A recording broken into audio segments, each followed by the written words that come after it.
Post mortem bill ಕಟ್ಟದೆ post mortem ಮಾಡಲ್ಲ ಅಂತ ಆಸ್ಪತ್ರೆ ವೈದ್ಯರು ಪಟ್ಟು ಹಿಡಿದಿರಂತೆ. ಮರಣೋತ್ತರ ಪರೀಕ್ಷೆ ಬಿಲ್ ಕಟ್ಟುವಂತೆ ಆಸ್ಪತ್ರೆಯಲ್ಲಿ ತಾಕೀತು ಮಾಡಲಾಗಿದೆ. 1100 ರೂಪಾಯಿ ಕಟ್ಟುವಂತೆ ಆಸ್ಪತ್ರೆ ಸಿಬ್ಬಂದಿ ತಾಕೀತು ಮಾಡಿದ್ದಾರೆ. ಪ್ರಸಾದ ತಿಂದು ಸಾವನ್ನಪ್ಪಿದಂತ ಮೃತ ಸರಸ್ವತಮ್ಮ ಪತಿಗೆ ತಾಕೀತು ಮಾಡಿದ್ದಾರೆ ಆಸ್ಪತ್ರೆ ಸಿಬ್ಬಂದಿ. ದುಡ್ಡಿಲ್ಲದೆ ಆಸ್ಪತ್ರೆ ಮುಂದೆ ಸರಸ್ವತಮ್ಮ ಪತಿ ಶಿವಪ್ಪ ಹಾಗೆ ಕೈ ಚೆಲ್ಲಿ ಕುಳಿತಂತ ಒಂದು ದೃಶ್ಯ.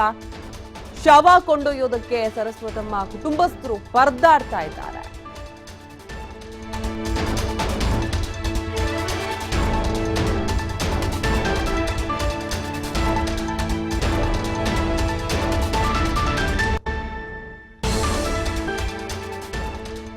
ಕೋಲಾರದ ಜಾಲಪ್ಪ ಆಸ್ಪತ್ರೆಯಲ್ಲಿ ಧನದಾಹ ಹೆಚ್ಚಾದಂತೆ ಕಾಣ್ತಾ ಇದೆ. ಇಂಥ ಒಂದು ದುರಂತ ಪ್ರಕರಣದಲ್ಲೂ ಕೂಡ ಪೋಸ್ಟ್ ಮಾರ್ಟಮ್ ಮಾಡೋದಿಲ್ಲ, ಶವ ಕೊಡೋದಿಲ್ಲ, ಬಿಲ್ ಕಟ್ಟಿ ಅಂತ.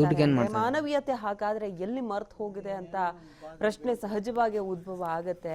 ಹೌದು, ಅವರ ಡ್ಯೂಟಿ ಅವ್ರು ಮಾಡಬೇಕು, ಎಲ್ಲದಕ್ಕೂ ಕೂಡ ಅದರದ್ದೇ ಆಗಿರುವಂತ ಬಿಲ್ ಇರುತ್ತೆ, ಅದನ್ನ ಪೇ ಮಾಡಬೇಕಾಗತ್ತೆ. ಆದ್ರೆ ಇಂಥ ಪ್ರಕರಣಗಳಿಗಾದ್ರೂ ಒಂಚೂರು ಕನ್ಸಿಡರೇಷನ್ ಕೊಡಬೇಕಾಗಿತ್ತು, ಆದ್ರೆ ಅದು ಯಾವುದೂ ಆಗಿಲ್ಲ. ಇನ್ನು ಸಂಬಂಧಪಟ್ಟ ಅಧಿಕಾರಿಗಳಾಗ್ಲಿ ಅಥವಾ ಜನಪ್ರತಿನಿಧಿಗಳಾಗ್ಲಿ ಏನು ಕಳೆದ 2 ದಿನಗಳಿಂದ ಆಸ್ಪತ್ರೆಗೆ ಭೇಟಿ ಕೊಡ್ತಾ ಇದ್ದಾರೆ. ಹಾಗಾದ್ರೆ ಯಾರು ಕೂಡ ಇಂಥ ವಿಚಾರದಲ್ಲಿ ಯಾಕೆ ಯಾರ ಸಹಾಯಕ್ಕೂ ಬರ್ಲಿಲ್ವಾ ಅನ್ನುವಂಥದ್ದು ಕೂಡ ನಮ್ಮ ಪ್ರಶ್ನೆ ಆಗುತ್ತೆ. ಕೇವಲ 1100 ರೂಪಾಯಿ ಕಟ್ಟಿಲ್ಲ ಅನ್ನೋ ಕಾರಣಕ್ಕೆ ಮೃತ ಸರಸ್ವತಮ್ಮ ಪತಿಗೆ ತಾಕೀತು ಮಾಡಿದ್ದಾರಂತೆ ಆಸ್ಪತ್ರೆ ಸಿಬ್ಬಂದಿ. ದುಡ್ಡು ಕಟ್ಟಿ ಬಿಲ್ ಕಟ್ಟಿ ಆಕೆಯ ಶವವನ್ನ ಕೊಂಡೊಯ್ಯಿರಿ ಅನ್ನುವಂಥದ್ದನ್ನ ತಾಕೀತು ಮಾಡಿದ್ದಾರೆ ಕುಟುಂಬಸ್ಥರಿಗೆ ಅನ್ನುವಂತ ಮಾಹಿತಿ ಇದೆ.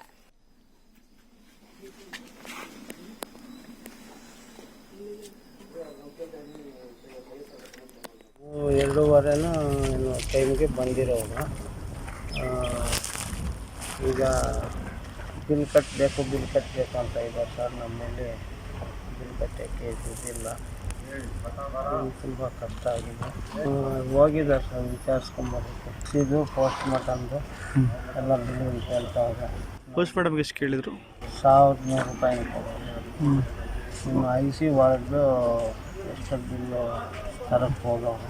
ಈ ಥರ ಆಗಿಬಿಟ್ಟಿದೆ ನಮ್ಮಲ್ಲಿ ಕಾಸು ಇಲ್ಲ. ಬಿಲ್ಲು ತಗೊಂಬರೋಕ್ಕೆ ಬಿಲ್ ತಗೊಂಡು ಬಂದು ಪೋಸ್ಟ್ ಮಾರ್ಟಮ್ ಮಾಡ್ತೀವಿ ಅಂತ ಅದನ್ನೇ ಅದೇ ಬಿಲ್ ತಗೊಂಬಂದ್ಮೇಲೆ ನಾವು ಮಾಡ್ತೀವಿ. ಅದುವರೆಗೂ ಹೋಗಲ್ಲ ಅಂತ ಯಾರು ಹೇಳಿದ ಥರ?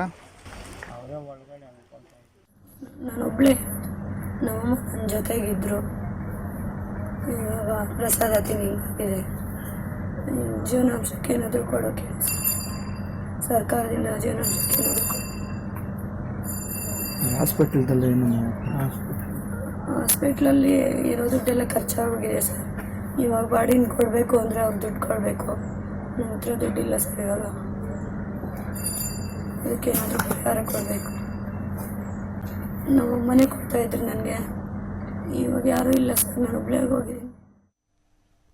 ಇದೇ ವಿಚಾರವಾಗಿ ಮತ್ತೊಂದು ಬ್ರೇಕಿಂಗ್ ನ್ಯೂಸ್ ಇದೆ. ಪೋಸ್ಟ್ ಮಾರ್ಟಮ್ ಬಿಲ್ ಕಟ್ಟೋದಕ್ಕೆ ದುಡ್ಡಿಲ್ಲದೆ ಸಂಬಂಧಿಕರು ಪರದಾಡ್ತಾ ಇದ್ದಂತ ವಿಚಾರವನ್ನ TV5 ವರದಿ ಮಾಡಿತ್ತು. ದುಡ್ಡಿಲ್ಲದೆ ಶವ ಕೊಂಡೊಯ್ಯೋದಕ್ಕೆ ಮೃತ ಸರಸ್ವತಮ್ಮ ಸಂಬಂಧಿಕರು ಪರದಾಡ್ತಾ ಇದ್ರು. TV5 ವರದಿಗೆ ಇದೀಗ ಚಿಂತಾಮಣಿ ಶಾಸಕರಾಗಿರುವಂತ ಕೃಷ್ಣಾರೆಡ್ಡಿ ಸ್ಪಂದಿಸಿದ್ದಾರೆ. ಚಿಕಿತ್ಸಾ ವೆಚ್ಚದ ಸಂಪೂರ್ಣ ಬಿಲ್ ಕಟ್ಟೋದಾಗಿ ಭರವಸೆಯನ್ನ ಕೊಟ್ಟಿದ್ದಾರೆ.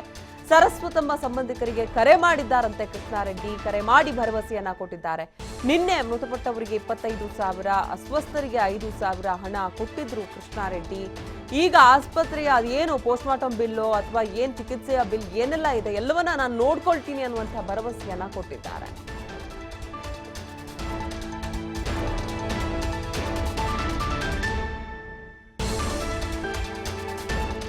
ಪೋಸ್ಟ್ ಮಾರ್ಟಮ್ ಬಿಲ್ ಕಟ್ಟೋದಕ್ಕೆ ದುಡ್ಡಿಲ್ಲದೆ ನಿನ್ನೆ ಮೃತಪಟ್ಟಂತ ಸರಸ್ವತಮ್ಮ ಸಂಬಂಧಿಕರು ಪರದಾಡ್ತಾ ಇದ್ದಾರೆ ಅನ್ನುವಂಥ ವರದಿಯನ್ನ TV5 ಪ್ರಸಾರ ಮಾಡ್ತಾ ಇದ್ದ ಹಾಗೆ ಇದೀಗ ಸ್ಪಂದನೆ ಸಿಕ್ಕಿದೆ. TV5 ವರದಿಗೆ ಸ್ಪಂದಿಸಿರೋದು ಚಿಂತಾಮಣಿ ಶಾಸಕರಾಗಿರುವಂತಹ ಕೃಷ್ಣಾರೆಡ್ಡಿ ಅವರು. ಚಿಕಿತ್ಸಾ ವೆಚ್ಚದ ಸಂಪೂರ್ಣ ಬಿಲ್ ಕಟ್ಟೋದಾಗಿ ಭರವಸೆಯನ್ನ ಕೊಟ್ಟಿದ್ದಾರೆ. ಸಂಬಂಧಿಕರಿಗೆ ಕರೆ ಮಾಡಿ ಕೃಷ್ಣಾರೆಡ್ಡಿ ಭರವಸೆ ಕೊಟ್ಟಿದ್ದಾರೆ ಅನ್ನುವಂಥ ಮಾಹಿತಿ ನಮಗಿದೆ. ನಿನ್ನೆ ಮೃತಪಟ್ಟವರಿಗೆ 25,000 ಹಾಗೆ ಅಸ್ವಸ್ಥರಿಗೆ 5,000 ಹಣವನ್ನ ಕೂಡ ಕೃಷ್ಣಾರೆಡ್ಡಿ ಕೊಟ್ಟಿದ್ರು.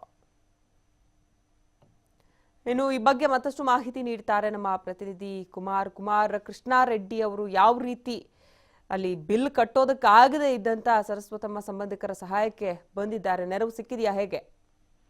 ಅಂಕಿತಾ, ಏನು ಒಂದು ಆಸ್ಪತ್ರೆಯ ಒಂದು ಬಿಲ್ ಕಟ್ಟೋದು ಹಾಗೂ ಪೋಸ್ಟ್ ಮಾರ್ಟಮ್ ಗೆ 1100 ರೂಪಾಯಿ ಕಟ್ಟಕ್ಕೂ ಸಹ ಹಿಂದೆ ಆಗದೆ ಇರದೆ ಒಂದು ಮಾರ್ಜರಿ ಹತ್ರ ಇದ್ದಂತಹ ಒಂದು ಸರಸ್ವತಮ್ಮ ಪತಿ ಮತ್ತು ಅವರ ಸಂಬಂಧಿಕರಿಗೆ ಈಗಾಗಲೇ ಸಹ ಉಪಸಭಾಪತಿ JK ಕೃಷ್ಣಾರೆಡ್ಡಿ ಅವರು ಈಗಾಗಲೇ ಫೋನ್ ಮಾಡಿ ಹೇಳಿದ್ದಾರೆ. ನಮ್ಮ T5 ವರದಿಯ ನಂತರ ಎಚ್ಚೆತ್ತಂತಹ ಒಂದು JK ಕೃಷ್ಣಾರೆಡ್ಡಿ ಅವರು ಎಲ್ಲಾ ಒಂದು ಬಿಲ್ ಅನ್ನು ನಾನೇ ಒಂದು ಕ್ಲಿಯರ್ ಮಾಡ್ತೇನೆ ಅಥವಾ ಸರ್ಕಾರದ ಕಡೆಯಿಂದ ಸಹ ಒಂದು ವ್ಯವಸ್ಥೆ ಮಾಡಿ ಕೊಡಲಾಗುವುದು, ನಿಮ್ಗೆ ಯಾವುದೇ ರೀತಿಯಾದಂತಹ ಒಂದು ಹಣ ಕಟ್ಟಬೇಕಾಗಿಲ್ಲ ಅನ್ನೋ ಒಂದು ಮಾತನ್ನು ಸಹ ಈಗಾಗಲೇ ಸಂಬಂಧಿಕರು ತಿಳಿಸಿದ್ದಾರೆ.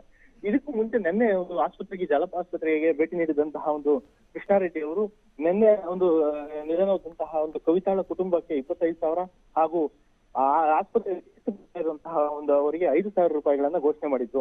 ಆದ್ರೆ ಈ ನೆನ್ನೆ ರಾತ್ರಿ ಮೃತಪಟ್ಟಂತಹ ಒಂದು ಸರಸ್ವತಮ್ಮ ಕುಟುಂಬಕ್ಕೆ ಯಾವುದೇ ಹಣದ ಒಂದು ಇದು ಸಿಗದೆ ಇದ್ರಿಂದ ಅವರು ಬಹಳಷ್ಟು ಒಂದು ಹಣದ ಒಂದು ಕೊರತೆಯಿಂದ ಎದ್ದು ಕಾಣ್ತಾ ಇದ್ದ ಇದರಲ್ಲಿ ಇಂದು ಒಂದು T5 ನ ವರದಿ ಎಚ್ಚೆತ್ತಂತಹ ಒಂದು ಕೃಷ್ಣಾರೆಡ್ಡಿ ಈಗಾಗಲೇ ಸಹ ಸಂಬಂಧಿಕರಿಗೆ ಒಂದು ಕರೆ ಮಾಡಿ ತಿಳಿಸಿದ್ದಾರೆ. ಅದೇ ರೀತಿಯಾಗಿ ನಮ್ಮ T5 ವರದಿಯಿಂದ ಎಚ್ಚೆತ್ತಂತಹ ಒಂದು ಕೋಲಾರ ಜಿಲ್ಲಾಧಿಕಾರಿ ಸಹ ಈಗ ಒಂದು ಚಾಲಪ ಆಸ್ಪತ್ರೆಗೆ ಭೇಟಿ ನೀಡಿ ಇಡೀ ಒಂದು ಚಿಕಿತ್ಸಾ ವೆಚ್ಚವನ್ನ ಸರ್ಕಾರದ ಕಡೆಯಿಂದಲೇ ಸಹ ಭರಿಸಲಾಗುವುದು ಅಂತ ಸಹ ಹೇಳಿಕೆ ಕೊಟ್ಟಿದ್ದಾರೆ ಅಂಕಿತಾ. ಓಕೆ, ಧನ್ಯವಾದ ಕುಮಾರ್ ತಮ್ಮೆಲ್ಲ ಮಾಹಿತಿಗಾಗಿ.